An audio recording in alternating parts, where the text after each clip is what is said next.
ಅದ್ಧೂರಿಯಾಗಿ ಜರುಗಿದ ಶ್ರೀ ತಾಯಮ್ಮ ದೇವಿಯ ಜಾತ್ರಾ ಮಹೋತ್ಸವ.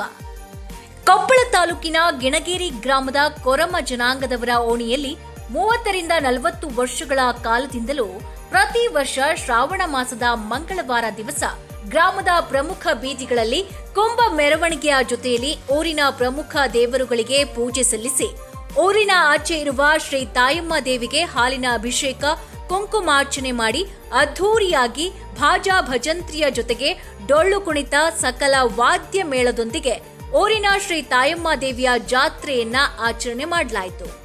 ಈ ಸಂದರ್ಭದಲ್ಲಿ ಪೂಜಾರಿಯಾದ ಫಕೀರಪ್ಪ ಗಬ್ಬೂರವರು ಪೂಜಾ ಕಾರ್ಯವೈಖರಿಯನ್ನ ನೋಡಿಕೊಂಡಿದ್ದು, ಕುಳುವ ಸಮಾಜ ಗುರು ಹಿರಿಯರಾದ Yamunarappa master, Jnanappa Y Bhajantri, Ramanna H Bhajantri, Yallappa Bhajantri, Yamunurappa Kalli, Fakirappa Bhajantri, Jnanappa D Bhajantri, Ningappa Bhajantri, Yamunurappa D Bhajantri, Srinivas Gunnalli, Indresh Kunikeri, Shivappa D Bhajantri, Sanjeevappa Bhajantri, Shri Noolichandayya ಸಂಘದ ಅಧ್ಯಕ್ಷರು